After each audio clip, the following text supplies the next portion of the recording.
Hello students और BA first semester economics में आज हमारा टॉपिक है price output analysis under differentiated oligopoly यानी कि विभेदीकृत अल्पाधिकार के अंतर्गत कीमत उत्पादन विश्लेषण।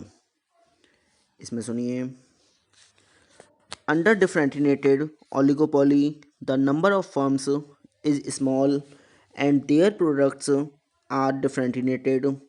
Here also there are two main solutions possible of the price problem. The price may be fixed by the firms at the monopoly level or may come to be settled at the competitive level. These conclusions of duopoly analysis can be extended so as to cover the market situation represented by oligopoly with product differentiation. There would be less probability of price war among oligopolistic firms producing differentiated products for the simple reason that since their products are different, a price reduction by one firm may not be followed by a price cut by other firms. अब हिंदी में सुनिए इसको। विविधीकृत अल्पाधिकार के अंतर्गत फर्मों की संख्या कम होती है और उनकी वस्तुएं भिन्न भिन्न होती हैं। अल्पाधिकार के अधीन वास्तविक कीमत निर्धारित करने हेतु फर्मों द्वारा विभिन्न रीतियां अपनाई जाती हैं। ऐसी कुछ रीतियों की विवेचना दी गई है। इसमें नंबर फर्स्ट आता है इंडिपेंडेंट प्राइसिंग, स्वतंत्र कीमत निर्धारण। तो इसमें सुनिए, पहले इंडिपेंडेंट प्राइसिंग क्या होता है।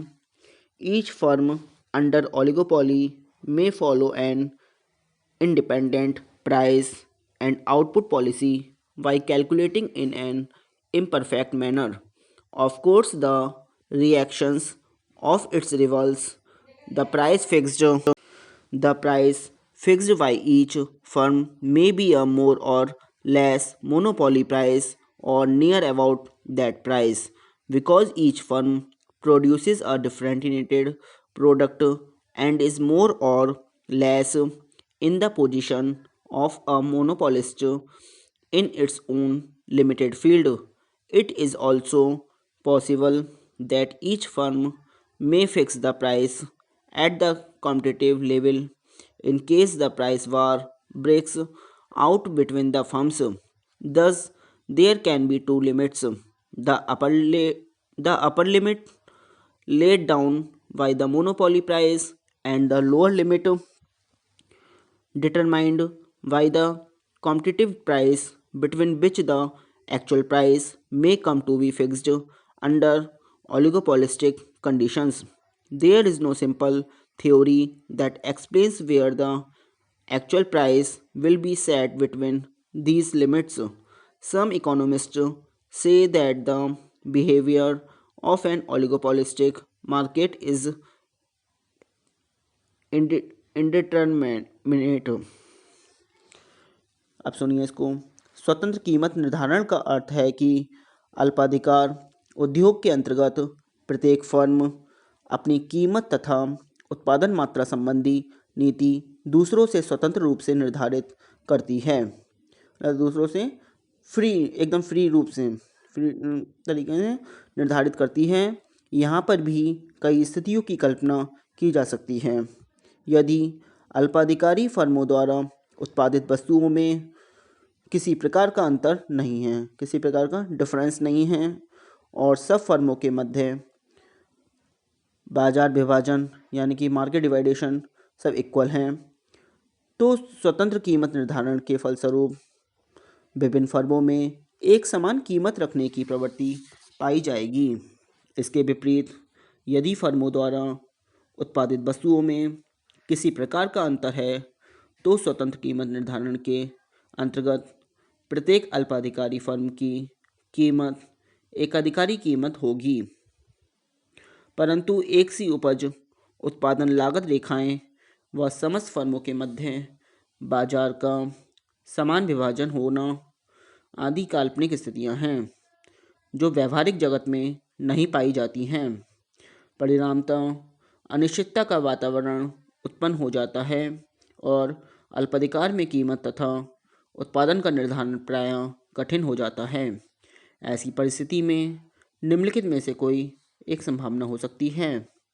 प्रतिद्वंदी विक्रेताओं में से निरंतर कीमत युद्ध होने के कारण कीमत में पहले से अधिक अस्थिरता आ सकती है। कीमत किसी अनिश्चित स्तर पर स्थिर हो सकती है। किसी प्रकार से कीमत का कोई संतोषजनक स्तर स्थापित हो सकता है और फिर अल्पाधिकारी उस स्तर को कठोरता के साथ बनाए रख सकते हैं। अब नंबर सेकंड आता है प्राइसिंग अंडर कॉल्यूजन, यानी कि गुटबंदी के अंतर्गत कीमत निर्धारण। इसमें सुनिए, instead of independent price setting the oligopolistic firms may resort to collusive pricing or price fixation through collusion. There are three important causes which lead the oligopolistic firms towards collusion. Firstly, by reducing the extent of competition among the oligopolistic firms, collusion helps them to increase their profits. Secondly, as we know, there is a lot of uncertainty prevailing in the market under oligopoly. Collusion helps the colluding firms to reduce this uncertainty to a considerable extent. If the firms are colluding, they will be reducing the possibility of any firm acting in a manner detrimental to the interests of others. Thirdly, the colluding firms can erect strong barriers against the entry of new firms into the industry. Case of collusion also falls into two categories: perfect collusion and imperfect collusion. A cartel is an example of perfect collusion. It is a formal organization of the colluding firms within a given industry.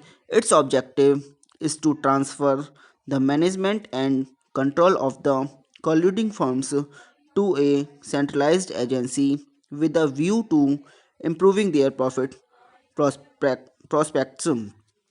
All decisions with regard to pricing, output, sales, and distribution of profits are taken by the centralized agency. The cartel so formed will be similar to monopoly.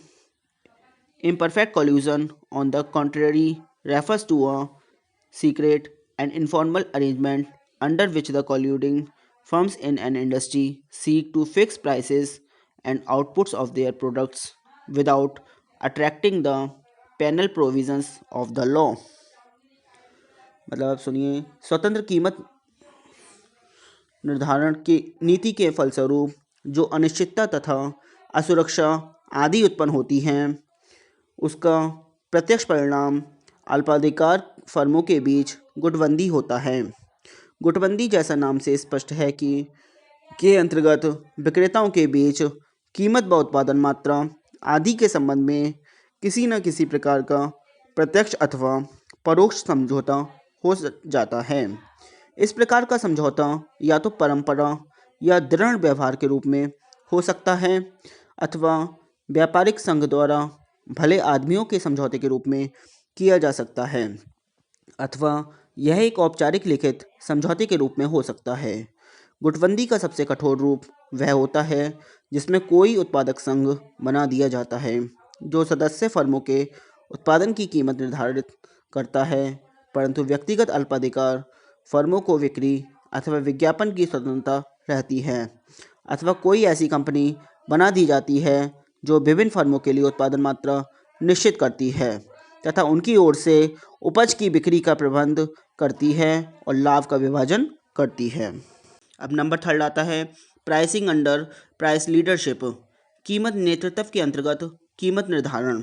इसमें सुनिए, an important form of price fixation under oligopoly is known as price leadership. It is still another example of tacit collusion under oligopoly. It refers to that market situation in which price is determined by one firm in the industry and then accepted by all the other firms in that industry. Several examples of this type of pricing policy are found in industries like coal, cement, cigarettes, petroleum, steel, etc. in the USA. कीमत नेतृत्व के अंतर्गत अल्पाधिकार उद्योग की firm उस कीमत पर अपनी वस्तु को बेचने के लिए तत्पर हो जाती है जो उद्योग के किसी एक सदस्य के द्वारा निर्धारित की जाती है। स्पष्ट है, कीमत नेतृत्व के अंतर्गत एक फर्म जो साधारणतः कोई बड़ी फर्म होती है कीमत निर्धारण करती है और अल्पाधिकार उद्योग की अन्य सभी फर्में उसी का अनुसरण करती हैं। अब आता है प्राइस रिजिडिटी अंडर ओलिगोपोली, अल्पाधिकार में कीमत दृढ़ता। इसमें सुनिए, an important characteristics of oligopoly as refer to earlier is price rigidity. Whatever be the method of price fixation, price under oligopoly tends to be rigid. What it means is that price under oligopoly tends to be fixed or constant despite the changes in demand and cost conditions in the industry. जैसा कि पहले भी स्पष्ट किया जा चुका है, अल्पाधिकार में चूंकि सभी विक्रेताओं को कड़ी प्रतियोगिता का सामना करना पड़ता है तथा उनके समक्ष सदैव कीमत की अनिश्चितता की स्थिति बनी जाती है, इसलिए प्रायः सभी विक्रेता कीमत के ऐसे संतोषजनक स्तर को स्वीकार कर लेते हैं जो सभी के लिए लाभदायक हो। आज के लिए इतना ही। Thank you very much.